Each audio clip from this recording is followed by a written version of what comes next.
கிறிஸ்துவுக்குள் அன்பானவர்களே, கர்த்தருடைய நாமத்தில் உங்களை மகிழ்ச்சியோடு வாழ்த்துகிறேன். கர்த்தர் உங்களோடு இருப்பாராக, உங்களை ஆசீர்வதிப்பாராக. சீர்வருவோம், சிகரந்துடுவோம். சில நேரத்தில் நம்ம இடத்துல ஒரு குறைவு இருக்கும், ஒரு தவறு இருக்கும்.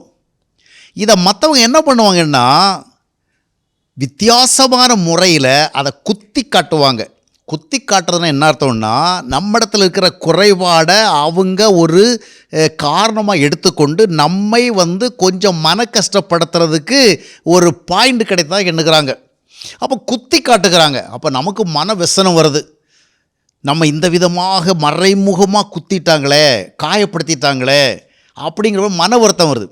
ஆனால் தேவனுடைய பிள்ளைகளாக நாம் இருந்தால், ஒரு விஷயத்தை அவங்க குத்தி காட்டினாலும் சரி, குத்தாமல் காட்டினாலும் சரி, அந்த தவறு நம்மிடத்தில் இருக்குன்னு சொன்னால், இது நாம் நம்முடைய தவறை உணர்வதற்கு நமக்கு கிடைத்த ஒரு நல்ல வாய்ப்பு.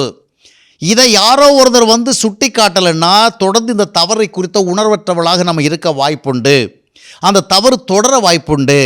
இப்போது நண்பர்களை விட நமக்கு எதிரானவர்கள் தான் நம்மிடத்தில் இருக்கிற குறைபாடுகளை ரொம்ப உன்னிப்பாக கவனித்து, எங்கே ஒரு வாய்ப்பு கிடைக்குது இவங்களுக்கு எதிராக பேசுறதை பயன்படுத்தலாம் அப்படின்னு காத்துட்டு இருப்பாங்க. அப்படி இருக்கும் பொழுது அவங்க நம்முடைய தவறுகளை கண்டுபிடிச்சி என்ன செய்கிறாங்க, இப்போ குத்தி காட்டுறாங்க. ஆனால் நாம் என்ன செய்யணும்? குத்தி காட்டப்பட்டாலும் தவறு இருக்கிறது தானே, குறைவு இருக்கிறது தானே. அப்போ அதை நாம் என்ன செய்யணும்? திருத்திக் கொள்வதற்கு தான் நாம் அதுக்கு கவனம் செலுத்தணுமே அன்றி குத்தி காட்டினவர் மேலே கோபம் அடைவதில்லை. அதான் வரும். முதலாவது தவறு இருக்குது, குற்றம் இருக்குது. ஆனாலும் இந்த மாதிரி என்னை குத்தி காட்டிட்டாங்களே, இந்த மாதிரி என்னை காயப்படுத்திட்டாங்களே, மறைமுகமாக எனக்கு ஒரு பெரிய மனவேதனை கொடுத்துட்டாங்களே அப்படின்னு நினைத்து அவர்கள் மேலே நமக்கு ஒரு வெறுப்பு வரும். ஆனால் நாம் உண்மையானவர்களாக இருக்க விரும்பினால், மற்றவர்கள் எந்த மனநிலையோடு நம்முடைய தவறுகளை சுட்டி காட்டினாலும் சரி, நம்முடைய மனநிலை எப்படி இருக்கணும்னு சொன்னால், இதை சரி செய்வதற்கு இதை விட நல்ல சந்தர்ப்பம் இல்லை. நீ என்கிட்ட ஒரு தப்பு இருந்ததுனால தான் சுட்டி காட்டினேன், என்கிட்ட ஒரு தவறு இருந்ததுனால ஒரு நாள் குத்தி காட்ட முடிந்தது.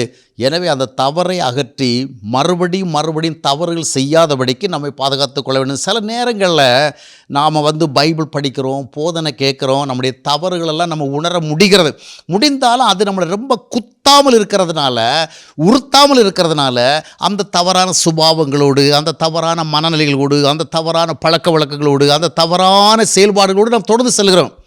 அந்த நேரத்தில் சில நேரங்களில் நமக்கு எதிராக சிந்திக்கிறவங்க சிலவங்க அவங்க எங்கே இருக்கிற நம்முடைய நண்பர்களாகவும் இருப்பாங்க. ஆனால் மறைமுகமாக நம்மளை குத்த விரும்புவாங்க. அப்போ என்ன பண்ணுவாங்க?